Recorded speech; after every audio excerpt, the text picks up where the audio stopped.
ఈరోజు మనం మాట్లాడుకోబోయే టాపిక్ అదో పెద్ద అద్భుతం. ఎంతలా అంటే దీనికే 2022లో ఫిజిక్స్లో నోబెల్ ప్రైజ్ వచ్చింది. అదే క్వాంటమ్ ఎంటాంగిల్మెంట్. వినడానికి కొంచెం క్లిష్టంగా ఉన్నా ఇది మన రియాలిటీనే, మన వాస్తవికత పునాదుల్ని ప్రశ్నించే ఒక పెద్ద మిస్టరీ అన్నమాట. అసలు పాయింటే ఇదే.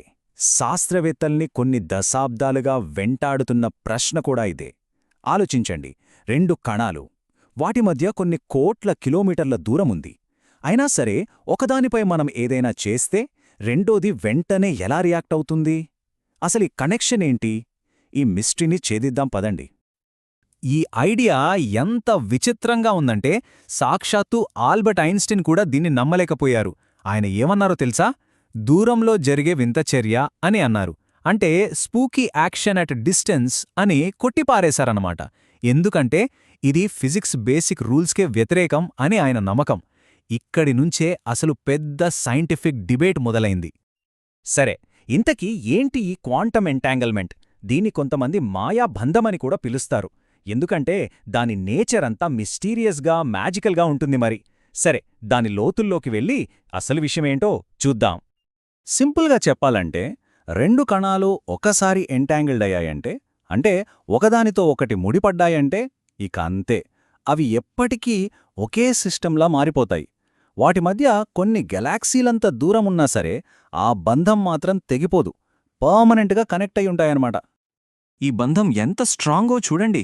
ఫర్ ఎగ్జాంపుల్, ఈ రెండు ముడిపడిన కణాల్లో ఒకటి క్లాక్ వైజ్లో అంటే పైకి తిరుగుతోందని మనకు తెలిస్తే ఇమ్మీడియట్గా అదే క్షణంలో దాని జంట కణం ఖచ్చితంగా యాంటీ క్లాక్ వైజ్లో అంటే కిందికి తిరుగుతుంది.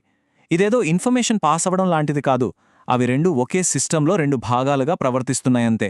మధ్యలో ఎంత దూరం ఉన్నా సంబంధమే లేదు. ఇది ఇంకా బాగా అర్థం కావాలంటే ఒక చిన్న ఎగ్జాంపుల్ తీసుకుందాం. రెండు నగరాలున్నాయనుకోండి. ఒకటి మన భూమి మీద, ఇంకోటి ఎక్కడో మార్స్ మీద ఉంది. ఇప్పుడు మనం భూమి మీదున్న సిటీలో లైట్స్ ఆన్ చేస్తే అదే క్షణంలో మార్స్ మీదున్న సిటీలో కూడా లైట్స్ ఆన్ అవుతాయి. వాటి మధ్య లక్షల కిలోమీటర్ల గ్యాప్ ఉన్నా వాటి బిహేవియర్ మాత్రం ఒక్కటే. ఈ ఎంటాంగిల్డ్ పార్టికల్స్ కూడా అచ్చం ఇలాగే ప్రవర్తిస్తాయన్నమాట. ఓకే, ఇదంతా వినడానికి థీరీలా బానే ఉంది. కానీ ఇది నిజంగా జరుగుతోందని ఎలా తెలుసు? ఐన్స్టీన్ను కూడా కన్ఫ్యూజ్ చేసిన ఈ చిక్కుముడిని మన శాస్త్రవేత్తలు ప్రయోగాలతో ఎలా విప్పారో ఇప్పుడు చూద్దాం. ఇక్కడే మన హీరోలు ఎంటర్ అవుతారు. ముగ్గురు శాస్త్రవేత్తలు, అలైన్ ఆస్పెక్ట్, జాన్ క్లాజర్, ఇంకా యాంటాన్ జేలింగర్. వీళ్ళు కొన్ని దశాబ్దాల పాటు ఎన్నో ప్రయోగాలు చేసి ఫైనల్గా క్వాంటమ్ ఎంటాంగిల్మెంట్ అనేది థియరీ కాదు, అది ఒక నిజం అని ప్రూవ్ చేశారు. వారి రీసెర్చ్ ఐన్స్టీన్ సందేహాలన్నింటినీ పటాపంచలి చేసింది.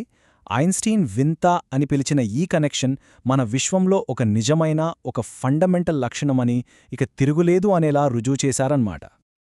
చూడండి, ఈ జర్నీ ఎంత అద్భుతంగా ఉందో. ఐన్స్టీన్ ఒక చిక్కుముడి అనుకున్న ఒక సైంటిఫిక్ డౌట్గా మొదలైంది. ఆ తర్వాత దశాబ్దాల ప్రయోగాలతో అది నిజమని తేలింది.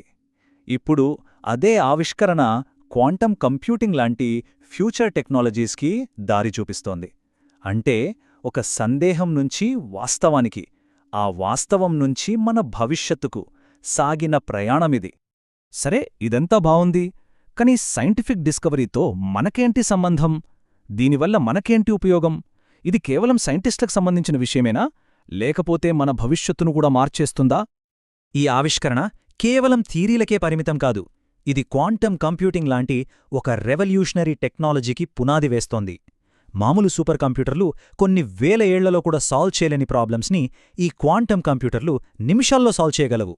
అంతేకాదు, క్వాంటమ్ క్రిప్టోగ్రఫీతో మన డేటాకి, మన కమ్యూనికేషన్కి అసలు హ్యాక్ చేయడానికి వీలైన సెక్యూరిటీని తీసుకురావచ్చు. సో ఇక్కడ మనం కేవలం ఒక కొత్త టెక్నాలజీని కనిపెట్టడం లేదు, అసలు వాస్తవికత అంటే ఏంటి అనే మన బేసిక్ అండర్స్టాండింగ్నే మార్చేస్తున్నాం. ఇది ఒక కొత్త సైంటిఫిక్ శకానికి నాంది అని చెప్పొచ్చు. కాబట్టి ఇదంతా మనల్ని ఒక పెద్ద ప్రశ్న దగ్గర ఆపేస్తోంది. ఈ వింత క్వాంటమ్ బంధం మనం ఇప్పటివరకు చూడని విశ్వరహస్యాల తలుపులను తెరవబోతోందా? మనకు తెలిసిందంతా కేవలం సముద్రంలో నీటిబొట్టంతే అని బహుశా ఇది గుర్తుచేస్తోందేమో. అసలు ఈ మిస్టరీ వెనుక ఇంకా ఎన్ని మిస్టరీలు దాగున్నాయో కదా.